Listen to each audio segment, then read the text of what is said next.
दोस्तों, बहुत समय पहले की बात है।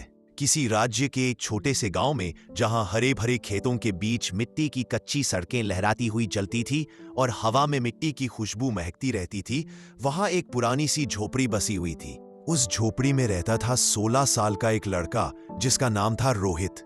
रोहित की जिंदगी बचपन से ही एक काले बादल की तरह घनी उदासी से भरी हुई थी। उसकी मां ने उसे बहुत छोटी उम्र में ही इस दुनिया की ममता छोड़ दी थी। एक रात अचानक बुखार ने उसे छीन लिया और उसके बाद घर में बस एक बूढ़े पिता का साथ बचा था।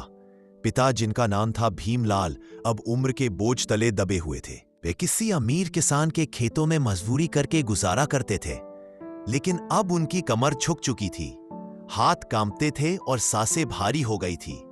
हर सुबह वे खेत की ओर लंगड़ाते हुए निकलते और शाम को थकान से चूर होकर लौटते, लेकिन जो कमाई होती वह मुश्किल से 2 वक्त की रोटी का इंतजाम कर पाती। कभी कभी तो चूल्हा ठंडा रह जाता और थाली में सिर्फ सूखी रोटी ही नजर आती। दाल चावल तो जैसे सपनों की चीज बन चुके थे। रोहित का बचपन उन कठिन दिनों में ही बीत गया था। जब बाकी बच्चे खेलते कूदते थे, वो घर का काम संभालता। छोटी छोटी चीजें जैसे पानी भरना, झाड़ू लगाना या पिता के लिए चाय बनाना। स्कूल जाने की उम्र आई तो पिता ने जैसे तैसे गांव के सरकारी स्कूल में उसका नाम लिखवाया। लेकिन कितने ही दिन गुजरे, कितनी ही परीक्षाएं आई गई, लेकिन किताबें तो दूर, यूनिफॉर्म भी नसीब ना हुई। पिता की बीमारी बढ़ती गई, कभी जोड़ों का दर्द, कभी सर्दी खांसी, कभी कमजोरी। दवाइयों के पैसे कहां से लाते? गांव का डॉक्टर तो दूर, बाजार की छोटी सी दुकान से भी दवा लेना मुश्किल हो गया था। रोहित हर शाम पिता के पास बैठता, उनके पैर दबाता और मन ही मन सोचता, क्या यही मेरी जिंदगी है? क्या मैं कभी उन चमकते दमकते बच्चों की तरह स्कूल की घंटी की आवाज सुन पाऊंगा? गांव के बच्चे बैग लटकाए, किताबें थामे, हंसते खेलते स्कूल जाते। उनके चेहरों पर वो चमक, वो आत्मविश्वास जो रोहित को चुभ जाता। उसके मन में सवाल उमड़ते घुमड़ते, भगवान, क्या मेरी किस्मत में सिर्फ यह धूल भरी मिट्टी और पेट की भूख ही लिखी है? क्या सपने देखना भी मेरे लिए मना है? दिन बीतते गए और घर की हालत और खराब होती गई। चूल्हे में लकड़ी ना जलती तो सूखी घास जलाकर गुजारा करना पड़ता। कभी पड़ोसी से उधार लिया जाता तो कभी गांव के मंदिर में जाकर प्रसाद खाकर पेट भरते। रोहित की आंखों में एक उदासी का साया हमेशा रहता। वो जानता था कि पढ़ाई उसके लिए अब एक दूर का सपना बन चुकी है, लेकिन उसके दिल में एक छोटी सी चिंगारी तो थी ही कुछ बनने की। वो रात को चांदनी में बैठकर आसमान को निहारता और सोचता कि काश कोई तारा गिरे और मेरी जिंदगी बदल दे। लेकिन तारे गिर के नहीं, बस चमकते रहते हैं और रोहित की चिंगारी भी धीरे धीरे बुझने लगी थी। एक दोपहर जब सूरज की किरणें खेतों को चीर रही थी और हवा में सूखी पत्तियों की सरसराहट गूंज रही थी, रोहित बिना किसी मकसद के घर से निकल पड़ा। उसके कदम खुद ब खुद खेतों की ओर बढ़े। मन भारी था, जैसे कोई बोझा लादे हुए हो। रास्ता कच्चा था, धूल उड़ रही थी, लेकिन रोहित को कुछ महसूस ही न हो रहा था। उसी रास्ते पर कुछ दूर आगे गांव के सबसे बड़े जमींदार ठाकुर रवि सिंह का खेत फैला हुआ था। ठाकुर साहब एक नेक दिल इंसान थे, लेकिन सख्त उनके खेतों में फसल लहलहाती थी और मजदूरों की एक फौज काम करती। लेकिन उस दिन ठाकुर खेत के किनारे उदास खड़े थे। बरसात का मौसम नजदीक था, लेकिन मजदूरों ने हड़ताल कर दी थी। बीज बोने का समय था, लेकिन हाथ ना लगे। खेत सूना पड़ा था और बादल आसमान में गरज रहे थे। अगर बीज ना बोए गए तो सारी फसल बर्बाद हो जाती। ठाकुर रवि सिंह सोच रहे थे, अब तो खुद ही जुटना पड़ेगा, लेकिन यह भारी बोरे कौन उठाएगा? कभी उनकी नजर पड़ी, एक धूल से सना थका हारा लड़का आंखों में एक अजीब सी मासूमियत लिए धीरे धीरे आ रहा था। ठाकुर रवि सिंह ने आवाज दी, ए लड़के, रुक जा, इधर आ। रोहित थोड़ा सहमा, उसके पैर ठिठक गए, लेकिन ठाकुर रवि सिंह की आवाज में कोई सख्ती ना थी, बस एक उम्मीद। वो धीरे धीरे आगे बढ़ा। ठाकुर रवि सिंह ने मुस्कुराते हुए कहा, बेटा, जरा मेरी मदद कर दोगे? खेत में बीज बोने हैं, मुझे बस बोरे पकड़ाने हैं, बदले में कुछ पैसे दूंगा। रोहित ने झिझकते हुए सिर झुकाया। ठाकुर साहब, मुझे तो कुछ आता नहीं है, कैसे मदद करूं? ठाकुर साहब हंसे, अरे बेटा, मदद करने के लिए डिग्री की जरूरत थोड़ी ना है, बस दिल लगाकर काम करो। आंखों में इच्छा हो तो हाथ खुद चलने लगते हैं। रोहित ने धीरे से सिर हिलाया और दोनों काम में जुट गए। ठाकुर साहब बीज बो रहे थे, रोहित बोरे थामे हुए था। धूप तेज थी, पसीना टपक रहा था, कपड़े गीले हो चुके थे। लेकिन उस दिन रोहित के मन में एक अजीब सी ताजगी थी। पहली बार किसी ने उस पर भरोसा किया था, जैसे कोई बोझ हल्का हो गया हो। शाम ढलते ढलते काम खत्म हुआ। ठाकुर साहब ने जेब से कुछ नोट निकाले और रोहित को थमा दिए। फिर पूछा, बेटा किस घर के हो तुम? रोहित की आंखें नम हो गई। उसने सब बता दिया। मां का ना होना, पिता की बीमारी, घर की तंगी, पढ़ाई का अधूरा सपना। ठाकुर साहब की आंखें नम हो गई। उन्होंने रोहित का हाथ पकड़कर कहा, बेटा अगर मैं आज तुम्हें सब कुछ दे दूं, पैसे, खाना, पढ़ाई, तो शायद तुम कमजोर हो जाओगे, निर्भरता की आदत पड़ जाएगी। लेकिन मैं तुम्हें एक रास्ता तो दिखा ही सकता हूं, एक ऐसा रास्ता जो तुम्हारी किस्मत बदल दे। रोहित चौंका। कैसा रास्ता ठाकुर साहब? ठाकुर ने गंभीर स्वर में कहा, तुम मेरे खेत में कुछ दिन और काम करो, जो मेहनत की कमाई हो उसे जोड़ो। फिर एक फल की ठेली लगाओ, सुबह स्कूल जाओ, शाम को ठेली चलाओ, रात को पढ़ाई करो। मेहनत करोगे तो भगवान भी साथ देगा। याद रखो, आसमान की ऊंचाइयों तक पहुंचने के लिए जमीन से जुड़े रहना पड़ता है। रोहित की आंखों में चमक आ गई। आज पहली बार उसे लगा कि अंधेरे में एक किरण सी दिख रही है। ठाकुर साहब ने अपने एक पुराने फल व्यापारी दोस्त से बात की। रोहित को सस्ते दामों पर फल मिलने लगे। ठेली के लिए भी पुरानी गाड़ी की व्यवस्था हो गई। लेकिन पैसे वे रोहित की मेहनत के ही थे।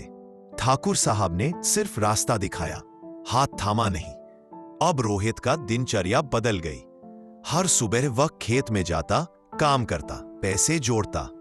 ठाकुर साहब की बातें उसके कानों में गूंजती रहती। मेहनत का फल मीठा होता है बेटा। कुछ ही हफ्तों में उसने अपनी पहली ठेली लगा ली, गांव के मुख्य चौक पर। सुबह वो स्कूल भागता, दोपहर में किताबें थामे लौटता, शाम को ठेली पर खड़ा हो जाता। रात को जब गांव सो जाता, वो दिया जलाकर पढ़ाई करता। जीवन अब एक नई दिशा में बह रहा था। लेकिन हर कदम पर चुनौतियां थीं। कभी फल सड़ जाते, बिकते नहीं। कभी कोई व्यापारी धोखा दे देता, महंगे दाम बता देता। बारिश हो जाए तो थैली पानी में डूब जाती। लेकिन रोहित ने हार ना मानी। वो सोचता, अगर ये छोटा सा कदम भी ना चला तो बड़ा सपना कैसे पूरा होगा। पिता की हालत अब और नाजुक हो चली थी। वे बिस्तर पर पड़े रहते। एक दिन रोहित ने उनसे कहा, पिताजी अब आप चिंता ना करें। सुबह की ठेली आप संभाल लीजिए, मैं स्कूल जाऊंगा। शाम को लौटकर फिर काम कर लूंगा। भीमलाल की आंखें भर आई। एक बेटा जो खुद भूखे पेट सोया, अब उनका सहारा बन रहा था। बेटा, तू तो भगवान का दिया तोहफा है, उन्होंने फुसफुसाते हुए कहा। अब सुबह भीमलाल ठेली खींचते, फल बेचते, दोपहर में घर लौटकर आराम करते, शाम को रोहित आ जाता। धीरे धीरे कारोबार पटरी पर आया, ग्राहक बढ़ने लगे। स्कूल में भी बदलाव आया। पहले जहां रोहित को गरीब समझकर दूर रखा जाता, अब बच्चे उसके पास आते। रोहित, तू इतना शांत कैसे रहता है? क्लास में हर सवाल का जवाब कैसे देता है? रोहित मुस्कुराता। जब जिंदगी खुद गुरु बन जाए तो हर पाठ आसान हो जाता है। क्लास में अव्वल आने लग गया। अध्यापक हैरान थे, यह ठेला चलाने वाला लड़का इतना समझदार कैसे? लेकिन रोहित जानता था, किताबें तो उधार ली, लेकिन ज्ञान तो संघर्ष से आया। कुछ महीने बीत गए। एक शाम रोहित ठेली पर फल तौल रहा था। तभी एक गहरी आवाज गूंजी, कैसा चल रहा है बेटा यह कारोबार? रोहित ने मुड़कर देखा। ठाकुर रवि सिंह, वही इंसान जिसकी बदौलत उसकी जिंदगी में उजाला आया था। रोहित ने हाथ जोड़े, ठाकुर साहब, आपके आशीर्वाद से सब ठीक है, फल बिक रहे हैं, पढ़ाई भी जारी है। तो ठाकुर साहब ने एक सेब उठाया, काटा और कहा, बेटा अब तू अपने पैरों पर खड़ा हो रहा है। यही सच्ची मदद है। दूसरों के कंधों पर चढ़ने से नहीं, खुद चलने से मंजिल मिलती है। रोहित का दिल गदगद हो गया। गांव में अब लोग उसे देखकर कहते, देखो रोहित का कमाल, गरीबी ने तोड़ा नहीं, बनाया। लेकिन जीवन की राह कभी सीधी नहीं होती। एक रात अचानक भीमलाल की तबीयत बिगड़ गई। बुखार, खांसी और कमजोरी ने उन्हें जकड़ लिया। कई दिन बिस्तर से ना उठ सके। सब कुछ रोहित के कंधों पर आ गया। वह स्कूल छोड़कर सुबह से शाम तक ठेली चलाता, पैसे जोड़ता, दवा लाता, रात को थकान से चूर होकर भी एक कोने में किताब खोल लेता। पढ़ना तो होगा ही पिताजी के लिए, वो खुद से कहता। इन दिनों ने उसे और मजबूत बना दिया। वह समझ गया दुनिया में कोई काम छोटा बड़ा नहीं, अगर लगन हो, ईमानदारी हो तो सब संभव है। धीरे धीरे उसने थैली का दायरा बढ़ाया। अब सुबह थोड़े और फल लाता, शाम को ग्राहकों का इंतजार करता। उसके पास वफादार ग्राहक थे जो जानते थे रोहित थकता नहीं, मेहनत करता है। जब हाई स्कूल की परीक्षाएं नजदीक आईं तो रोहित ने थैली पिता को सौंपी, खुद तैयारी में जुट गया। ठाकुर साहब ने बुलाया, बेटा ये तेरी जिंदगी की सबसे बड़ी जंग है, हल्के में मत लेना। रोहित दिन रात पढ़ता, किताबें उधार, नोट्स दीवारों पर। परीक्षा खत्म हुई, हफ्तों बाद रिजल्ट आया। रोहित टॉपर। गांव के स्कूल में सभा बुलाई गई। मुखिया ने कहा, यह लड़का हम सबकी प्रेरणा है, संघर्ष ने इसे तराशा है। गांव वाले तालियां बजाते, बच्चे कहते, मुझे भी रोहित भैया जैसा बनना है। अब रोहित का सपना बड़ा हो गया, एक सरकारी नौकरी, ताकि पिता को अच्छा इलाज दिला सके और अपने जैसे बच्चों को रास्ता दिखा सके। उसने ठेली चलाई, रातों को परीक्षाओं की तैयारी शुरू की। लक्ष्य ग्राम सेवक बनना। पढ़ाई कठिन थी, ना कोचिंग ना महंगी किताबें, पुरानी किताबें, बाजार से उधार की नोट्स। लेकिन लगन थी सबसे बड़ा हथियार। भीमलाल अब बीमार थे, लेकिन बेटे की मेहनत देखकर ताकत मिलती। वे ठेली खींचते और कहते, हमारा रोहित ग्राम सेवक बनेगा। कुछ लोग ताने मारते, ठेला वाला अफसर सपने मत देखो, लेकिन रोहित हंसता, लोग बोलेंगे लेकिन कर्म बोलेंगे। एक शाम ठेली समेटते वक्त आवाज आई, संघर्ष कैसा चल रहा बेटा?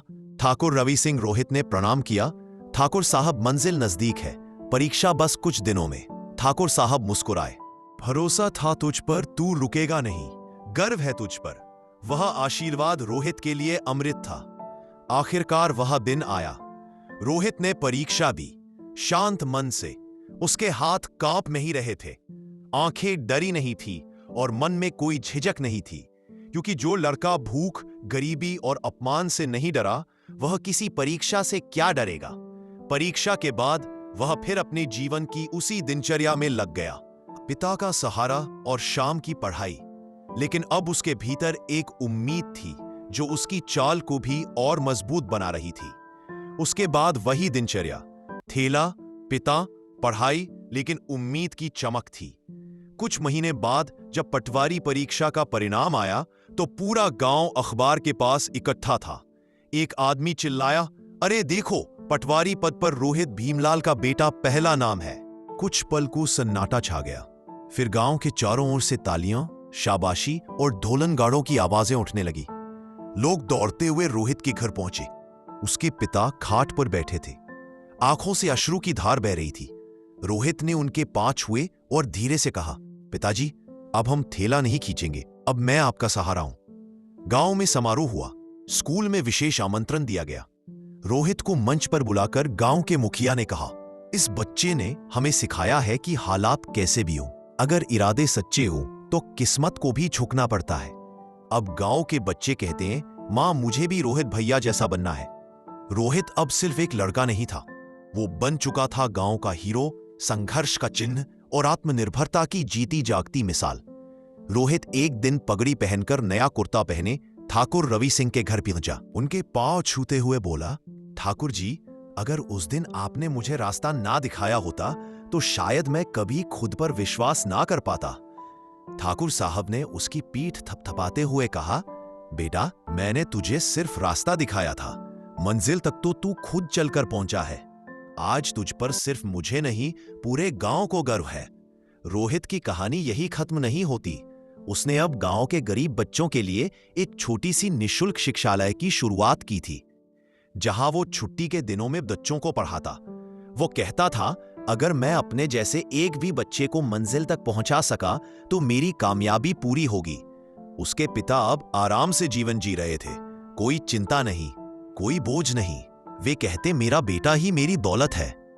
दोस्तों, यह कहानी अगर आपके दिल को छू गई हो तो इसे लाइक और शेयर जरूर करें, और ऐसे ही दिल को छू जाने वाली प्रेरणादायक कहानियां सुनने के लिए हमारे YouTube चैनल गरीब की जिंदगी को सब्सक्राइब करना ना भूलें, क्योंकि हम ऐसी कहानियां लेकर आते हैं जो आपकी सोच बदल देंगी। याद रखिए, गरीब की जिंदगी सिर्फ एक चैनल नहीं, यह है आपकी और हमारी साझा जिंदगी की सच्चाई।